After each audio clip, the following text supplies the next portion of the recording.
ആറ്റുകാൽ ദേവി ക്ഷേത്രത്തിലെ മേൽശാന്തിയായി തിരഞ്ഞെടുക്കപ്പെട്ടത് ദൈവാനുഗ്രഹമെന്ന് നിയുക്ത ക്ഷേത്ര മേൽശാന്തി വൈക്കം ഇണ്ടംതുരുത്തിമന വി മുരളീധരൻ നമ്പൂതിരി. ചിങ്ങം 1-ന് അദ്ദേഹം മേൽശാന്തിയായി ചുമതലയേൽക്കും.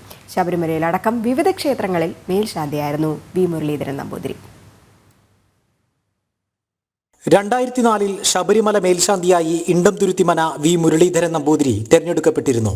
ശേഷം കഴിഞ്ഞ തവണ ആറ്റുകാൽ ദേവീക്ഷേത്ര മേൽശാന്തി തെരഞ്ഞെടുപ്പിൽ അപേക്ഷിച്ചിരുന്നുവെങ്കിലും ഇക്കുറിയാണ് ദേവിയുടെ കൃപാകടാക്ഷമുണ്ടായത്. 36 പേർ അപേക്ഷിച്ചതിൽ അഭിമുഖത്തിന് ശേഷം 6 പേരുടെ ചുരുക്കപ്പട്ടിക തയ്യാറാക്കി. തുടർന്ന് നടന്ന നറുക്കെടുപ്പിലാണ് വി മുരളീധരൻ നമ്പൂതിരി മേൽശാന്തിയായി തിരഞ്ഞെടുക്കപ്പെട്ടത്. വൈക്കത്തപ്പൻ്റെയും ഇണ്ടംതുരുത്തിയമ്മയുടെയും അനുഗ്രഹമാണ് നിയോഗത്തിന് പിന്നിലെന്ന് മുരളീധരൻ നമ്പൂതിരി. 2004 സന്നിധാനത്ത് മേൽശാന്തിയായിരുന്നു, ശബരിമല മേൽശാന്തിയായിരുന്നു.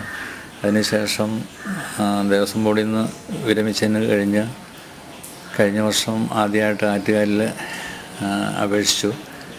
6 പേര് നറുക്കിൽ ഉണ്ടായി, അതിൽ കിട്ടിയില്ല. അപ്പം ഇത്തവണ രണ്ടാമത്തെ പ്രാവശ്യമാണ് അപേക്ഷിച്ചത്.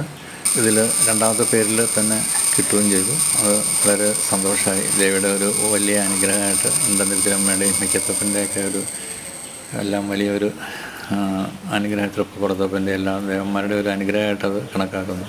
കുടുംബക്ഷേത്രമായ ഇണ്ടംതുരുത്തിൽ ഭഗവതി ക്ഷേത്രത്തിലെ മേൽശാന്തിയായി പൂജ ചെയ്തു വരികയാണ് ഇപ്പോൾ. നാളെ വൈക്കത്തു നിന്ന് ആറ്റുകാൽ ക്ഷേത്രത്തിലേക്ക് പുറപ്പെടും. 10 മുതൽ 16 വരെ ആറ്റുകാൽ ക്ഷേത്രത്തിൽ ഭജനമിരുന്ന ശേഷം ചിങ്ങം 1-ന് മേൽശാന്തിയായി ചുമതലയേൽക്കും. ജനം, കോട്ടയം.